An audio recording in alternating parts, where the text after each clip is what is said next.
Good evening, ladies and gentlemen. Happy Friday. It is Friday, November 4th, 2021.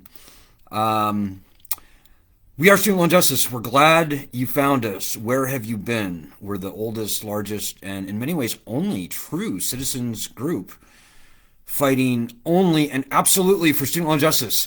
So for many years, we were fighting very moderately just for the return of standard bankruptcy rights to student loans. I'll talk about that in a minute.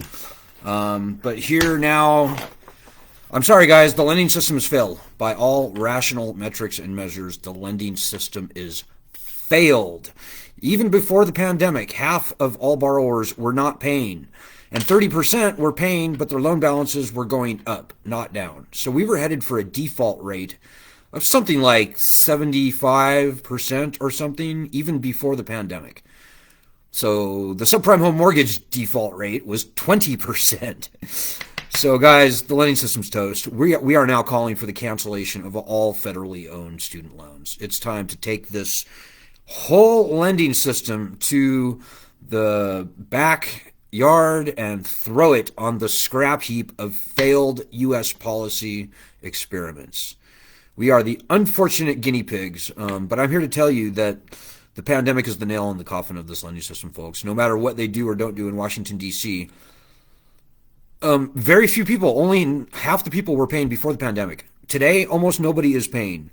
When and if they decide to turn the lending system back on February 1st, very few people will resume paying, and that will drop off precipitously after that initial thing.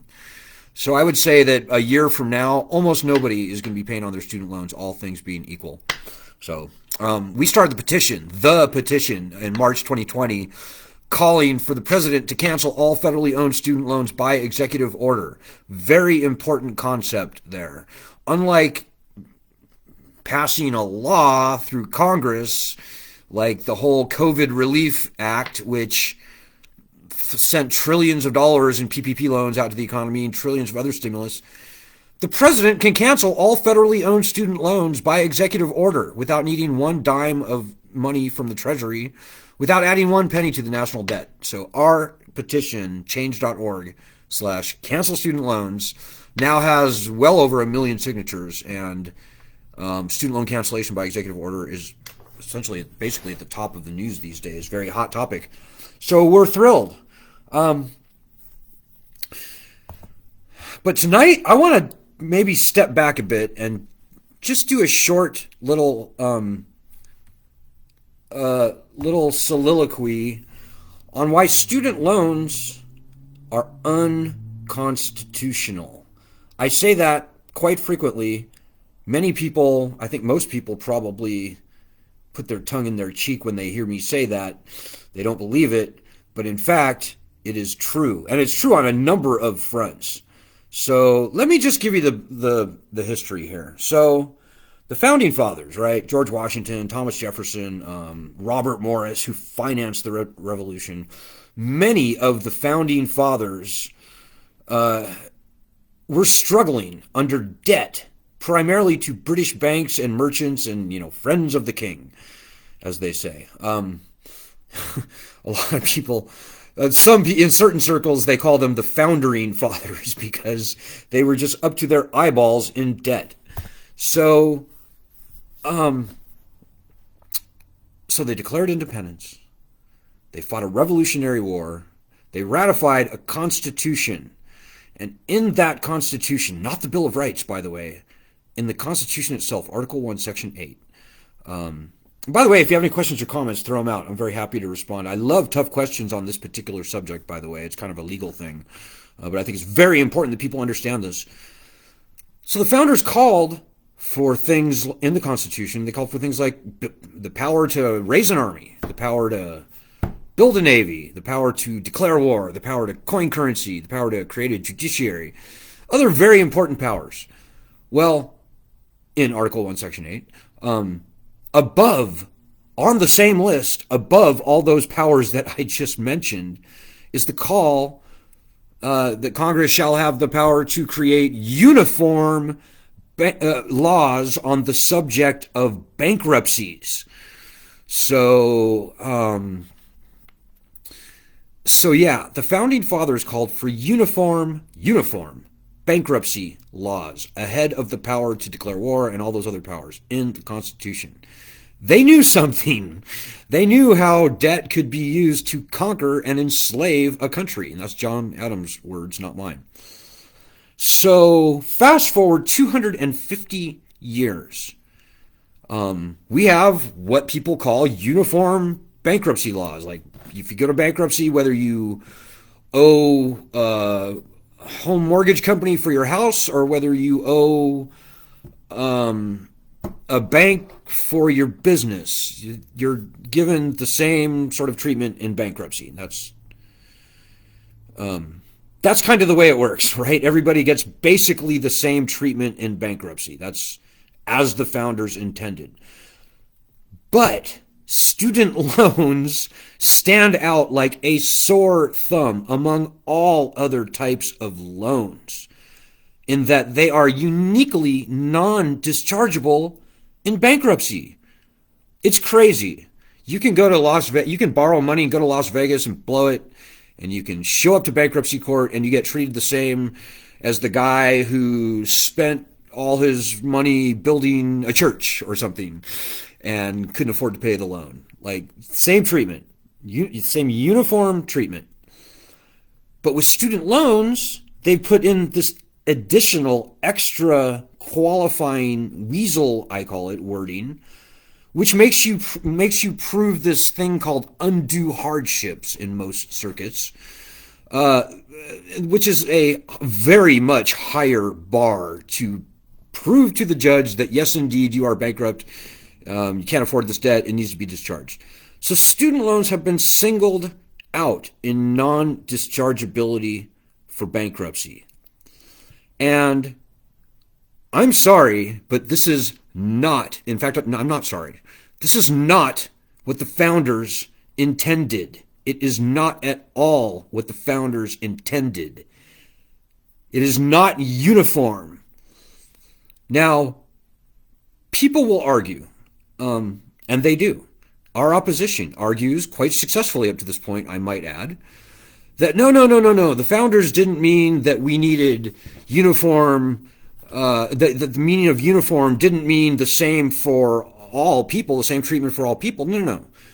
They meant that as long as the law was written and applied the same across all 50 states, and that actually is part of the language that calls for uniform laws on the system of bankruptcy, on the subject of bankruptcies across the states.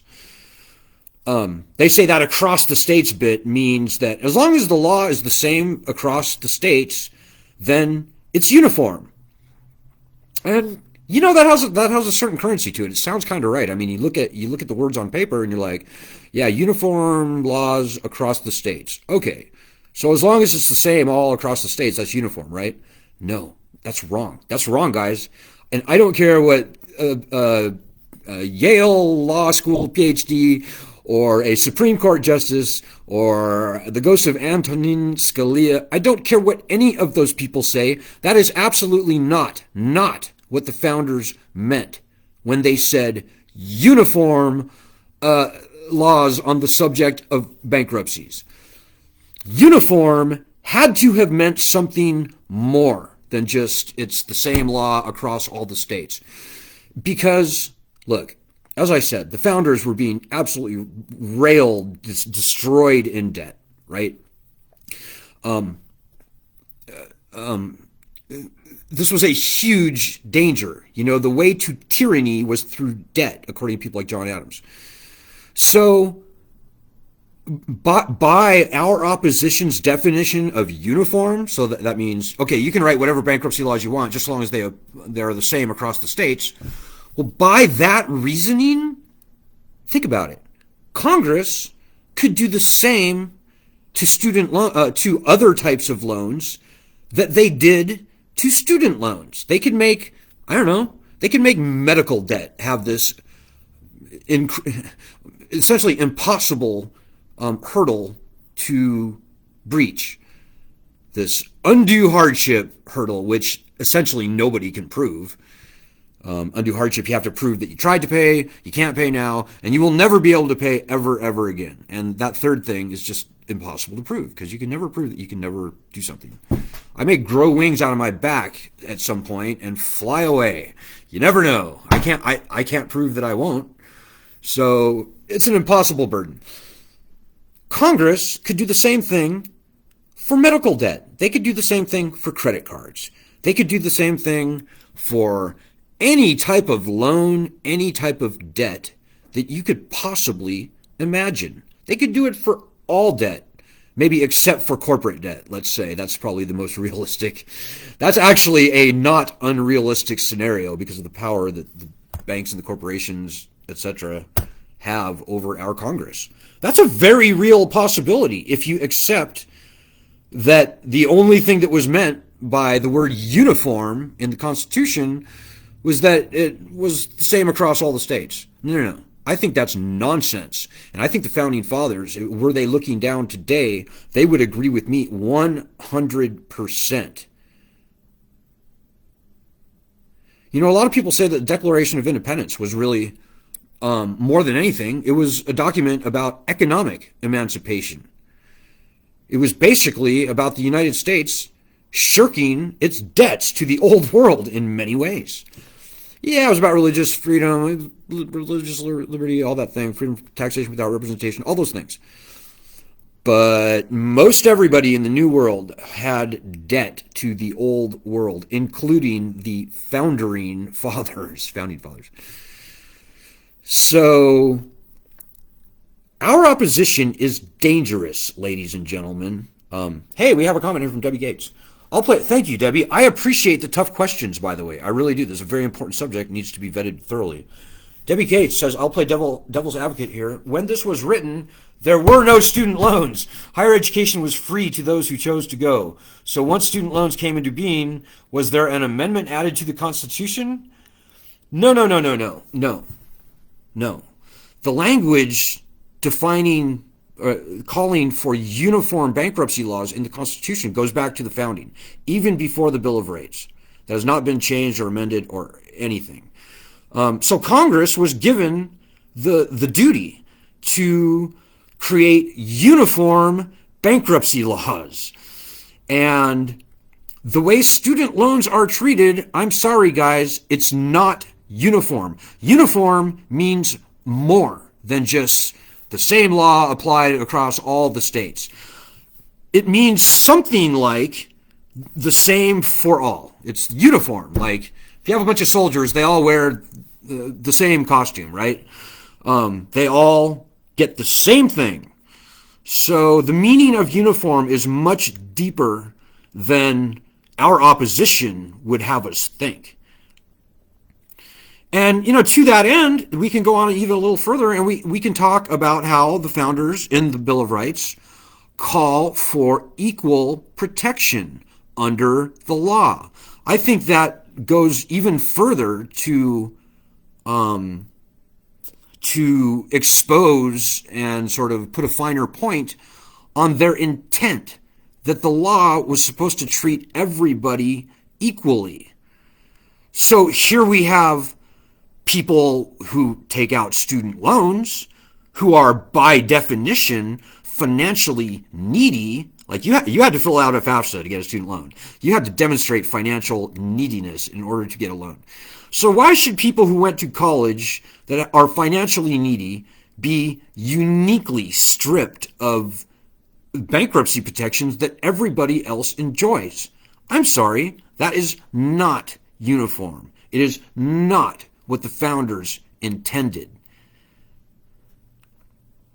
So, equal protection under the law is being violated for us. The uniformity clause in Article 1, Section 8 of the Constitution is being violated for us. This is not constitutional, folks. And, I maybe would take a step back further and I say, guys, this is extremely important. Not just because student loans, although that's clearly very important. This is the camel's nose under the tent. If they can do this to student loans, they can do this to all loans.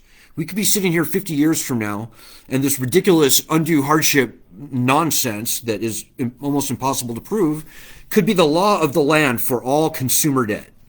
Or they'll find a way they could say, okay, well, if you're a corporation, you get these special things, and if you're just a normal Joe Schmo on the street, yeah, you get no bankruptcy. They could do that. And according to our opposition, that would be perfectly fine. That would be perfectly constitutional. So, guys, there's a big monster behind that little thread that we happen to find ourselves on. We do not want that monster to be unleashed on this country. So, and maybe I'll end it there tonight. This is a very important subject. There's a lot of different ways we could go with it. But what I've just told you should be enough to make you very concerned. This is more than just our battle that we're fighting. We're fighting for tens or hundreds or even billions of people to follow in our footsteps. So yeah, guys, pretty important fight that we're in here. We can't let them do what they did with student loans. This cannot stand. It cannot. Look what happened. Look what happened. They take bankruptcy protections away from student loans, and the fucking things just went nuclear on us. This is a very important lesson, and we are the unfortunate guinea pigs. But people everywhere should be taking very copious notes on this particular chapter, this terrible chapter in our national history. And harken back to the fathers. I salute them. The more I read the Constitution, the more I appreciate it, because the founders really, I don't know much about the founders, what kind of scallions, the terrible people, scurrilous people they were, owning slaves and bad people, etc. I don't know. I don't know about any of that. What I do know is that they were quite smart and quite wise when they thought about the subject of bankruptcy in the Constitution. They were onto something. The student loan fiasco is precisely what they wanted to avoid. And I think they probably understood this a little bit, but another good reason for bankruptcy to be there is that it forces the lenders to be more judicious in who, how much, and what for they loan money for. Moral hazard is a thing, but moral hazard swings both ways, guys, both ways. There's moral hazard on the side of the borrowers, but there's huge moral hazard on the side of the lenders. And in our case, it just happens to be not only private banks on Wall Street, but even the Department of Education. And the people running those banks and the people, those lending companies, the people running the Department of Education, they are the same people, ladies and gentlemen. So you better get your back into this fight, because we need you right now. And we are in a very critical time right now. I hope and pray, and we fight every single day, that Joe Biden, the president, will do the right thing, and at a minimum call on the Department of Education to stop opposing student loan borrowers in bankruptcy court to get around that nonsense undue hardship thing. I hope and pray and fight and claw and scratch every single day to get Congress to pass S-2598 and H.R. 4907. Good chance that first one will happen. That second one needs a lot of help, though, by the way. H.R. 4907 is for private student loans. If you have privately owned student loans, you want to be very aware of that legislation. We're not doing much with it right now. I don't see much hope for this bill this session. But anyways. Hey, we have another question from Debbie. So do we have a legal team that can pursue this from this angle, or lobbyist, or someone in power who is willing to support us? Debbie, I wish I could say yes. And I can name a long list of very prestigious institutions, people, lawyers, and others who we have practically begged to make a constitutional challenge in court on probably what would be a bankruptcy case that would be appealed up to the Supreme Court. I practically begged the director of the ACLU, God, what's her name? I can't remember her name right now. This is about 2 or 3 years ago. We had a lengthy email exchange, and she just simply flat out refused to consider making a constitutional challenge in the Supreme Court. Why is that? I don't know. It's frankly spooky. Something is deeply wrong with jurisprudence in this country. It's kind of an old boys network, and anybody who's been kicked around by the law for various reasons over the years knows exactly what I'm talking about. It is baffling to me, though. I know quite a few people who have attempted to take their own bankruptcy cases through the appeals process up to the Supreme Court, but they've been quashed before even getting close for lack of standing. And, bankruptcy lawyers in general, I'm not saying they're spineless. Well, actually, they are kind of spineless. But just as a group of lawyers, they are interested in getting their clients the best deal they can get in bankruptcy court. That's what they do. They aren't interested in making history, going up to the Supreme Court. They don't think they can win because our opposition, who has this completely shitty, wrong-headed, and dangerous definition of uniform as it pertains to Article 1, Section 8, they just don't have it in them.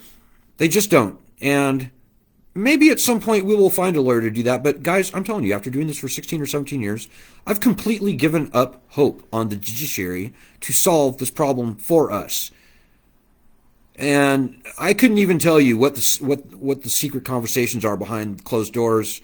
But I can tell you that it's not healthy. It's not good for this country. But I am satisfied, very satisfied, that these loans are, in fact, absolutely unconstitutional. If you look back to the Congress of 1977, where people like Joe Biden, Dennis DeConcini, and other members of Congress started fooling around with bankruptcy laws in the first place, a few people were very, very, very concerned from a constitutional grounds that this was not, that this was a very slippery slope we were on. And they were right. Now here we are 45 years later, and we can see the result of screwing around with bankruptcy laws, uniquely and especially for student loans. So Debbie, if you can find a lawyer out there with the chops and the panache and like the reputation or whatever's needed in the legal field to take a case all the way up to the Supreme Court, then please turn them on to us. I would be more than happy to lay out the argument. There's also an argument based on due process as well, and I don't have time to talk about it tonight. But those two, equal protection under the law, and the uniformity stuff that I said is very important, and we'd be very happy to make that argument. And I'm almost tempted to file for bankruptcy on my own loans and just fight it out on my own all the way up to the top. But I've seen people try that, good people, smart people, and I've seen them get absolutely wrecked. And this is a political problem. It should be solvable politically. We have 1 million people now in our army, and when everybody out there realizes that we all need to pitch in and help fight this battle, I think we can win it really easily. I'm actually quite guardedly confident that we may very well see the White House do an executive order here in the very near future where they will stop opposing student loan borrowers in bankruptcy court. And that will be a great, great, great relief. And hopefully it won't be too much longer after that Congress will pass S-2598. And at long last, we can start, we can have this problem licked. And because remember, I know a lot of people out there want student loan cancellation. I don't think Joe Biden is going to meaningfully cancel, and we're pushing for that hard. But I don't think the president, maybe it would have been different with Bernie or Elizabeth Warren or somebody else. I don't think President Biden is going to cancel loans meaningfully until and unless we get the threat, at least, of bankruptcy back. I just don't see it happening, guys. So the most important thing, it was true for the first 16 years of our existence, it's true today, is getting our bankruptcy rights back. Whether you would ever or never file for bankruptcy doesn't matter. Bankruptcy is a terrible thing to have to do. Even when this right is returned, I don't think I'm going to run out and file for bankruptcy. I'm going to see if I can negotiate something reasonable or something. But anyways, bankruptcy is incredibly important. And remember also, with the threat of bankruptcy returned, the president and the people at the Department of Education will be like, shit, the game is finally up. We actually have to start canceling loans en masse, widespread, right now, or else the bankruptcy courts are going to be overwhelmed to the point of seizure. So Guys, I'm telling you, whether you would ever or never file for bankruptcy, getting the threat of bankruptcy back is absolutely important. The founding fathers are on our side. 45 million people in the country, whether they know it or not, and you need to tell them about this group, by the way, so they will know about us. But whether they know it or not, they are on our side. And again, there's tens or even hundreds of millions, billions even, of people who are going to follow in our footsteps, and they are depending on us also. So as corny as it may sound, your country actually needs you to help us fight on this. We are the tip of the spear. And there is great power in numbers. And we've got those numbers now, but we need every single blade of grass in this grassroots movement, myself included, to be doing their part to fight. And that means you. You can't sit and wait and watch and worry and hope that somebody else is going to pull your weight for you. So you can't do it. You can't. Shame on you for doing that, if you're even thinking about it. We need your help. These are your loans. This is your problem. And so the last thing I'll say tonight is that if you actually want to help, first of all, I would hope that you could think for yourself, but I understand if you need some guidance. Here's the guidance. It's very simple. Go to our website, studentloanjustice.org. Do the past 1 or even 2 months worth of our daily actions. Go to Daily Update and look it up and down that list. You'll see actions, not every day, but probably 3 days, 4 days out of the week, where we have daily actions. They usually only take seconds to do. It's like tweet this or tweet that or send an email to this, email to that. Do those daily actions. It will help. It will move the needle in our direction.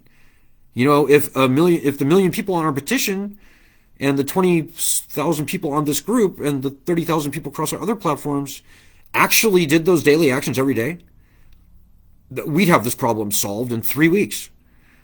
So let that start with you. StudentLoanJustice.org, daily update. Go there. Do that. So with that, ladies and gentlemen, I don't see any more comments. If I missed yours, I'm sorry, but I'll respond to them later on if I end up seeing them where I don't see them now. Come on, guys. We need you. Now is the time to fight. We've never been in a better position, ever. But it's going to take a lot to get us over the finish line. So good luck. Have a great weekend. Godspeed, everyone. Godspeed. God bless. I'll be back on probably Sunday.